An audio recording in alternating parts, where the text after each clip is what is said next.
Mes chers compatriotes,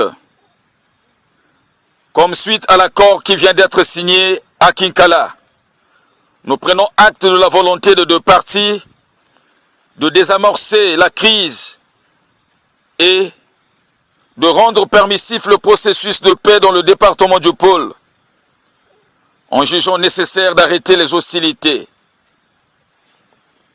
Mais, compte tenu du fait que le texte avant sa signature ne nous a pas été soumis et ne fait pas ressortir nos préoccupations majeures, nous exigeons la mise en place d'une commission mixte et paritaire de travail qui sera composée des mandataires du gouvernement et des émissaires mandatés par mes soins qui vont se joindre à ceux qui sont sortis des prisons. Cette commission aura vocation de revoir et de corriger le corps de tout le texte en prenant en compte les points suivants. Le règlement politique de la situation sous l'observation internationale, les levées des mandats d'arrêt et de la suspension du CNR, l'adoption de la loi d'amnistie générale, la réinsertion politique et la réinsertion socio-économique, le retrait de troupes dans les zones où il n'y avait pas leur présence avant la guerre, la libération de tous les détenus politiques, l'assistance multiforme des populations sinistrées du département du Pôle, l'organisation du dialogue national inclusif sous l'observation internationale.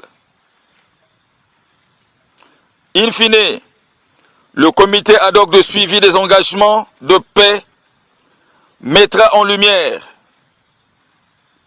et suivra l'exécution de ce qui sera conclu et consigné dans l'accord de cessez-le-feu et de cessation des hostilités qui sera notre Bible commune. Mes chers compatriotes, nous réitérons que la paix est notre centre d'intérêt. L'accord dont il s'agit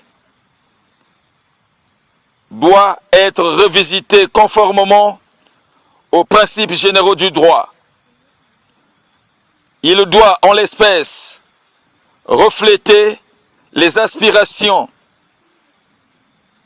de chacune des parties pour que la bonne foi auréole son exécution en toute responsabilité. C'est pourquoi nous invitons le gouvernement à prendre toutes les dispositions nécessaires pour l'accueil et la sécurité de la délégation que je mettrai en route, ce dans un bref délai. Par ailleurs, comme il est de coutume, la réinstallation des populations doit se faire conjointement par les deux parties lorsque la sécurité aura été garantie. Et, le cas échéant, sous l'œil vigilant de la société civile et des personnes physiques ou morales neutres. En somme, la roue de la paix, nous en sommes convaincus, va tourner dans un sens positif si nous nous y mettons sincèrement. Que Dieu le Très-Haut veille sur nous et bâtisse notre édifice national, le Congo. Je vous remercie.